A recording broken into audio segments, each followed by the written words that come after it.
ఎంచుకోలేకపోయిన పరిస్థితి బీజేపీకి వచ్చింది. ఎందుకు వచ్చింది అంటే ఎలా చూడాలి? అంటే సమన్వయ లోపం ఉంటుంది. బేసిక్గా ఏంటంటే అడిగే అవతల ఉన్నది మిత్రపక్షం కాబట్టి అడిగిన ఎన్ని ఇస్తుందన్న నమ్మకం ఏమి ఉండదు.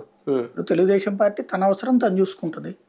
అదే సందర్భంలో వీళ్ళకి అన్ని గెలిచే ఇస్తానంటే ఎట్లాగా, కొన్ని ఓడే కూడా తీసుకోవాలి కదా అనుకుంటది. ఇంకోటి వాళ్ళు కొన్ని ఆబ్లిగేషన్స్ ఉన్నాయి.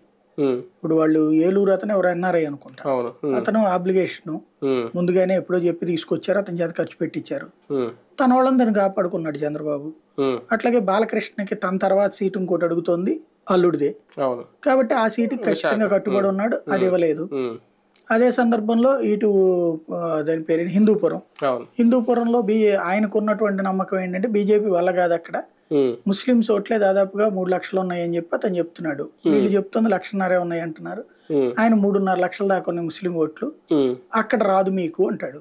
నాకు రాకపోతే నీకు ఎట్లా వస్తుంది అంటది బీజేపీ.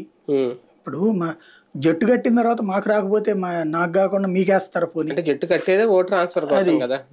జట్టు కట్టినప్పుడు బీజేపీకి అయినా రావాలి కదా. అంతే కదా. స్వామీజీ అన్నప్పుడు హిందూ పోలరైజేషన్ జరుగుతుంది కదా అంటది బీజేపీ. అట్లేం లేదంటున్నా ఆయన. బేసిక్ గా ఏమైపోయిందంటే సమన్వయ లోపం అని ఎందుకన్నానంటే, సీట్లు ఏమి ఇవ్వాలన్నది చంద్రబాబు నాయుడు ముందు డిసైడ్ చేసేది, బీజేపీకి లిస్ట్ ఇచ్చాడు.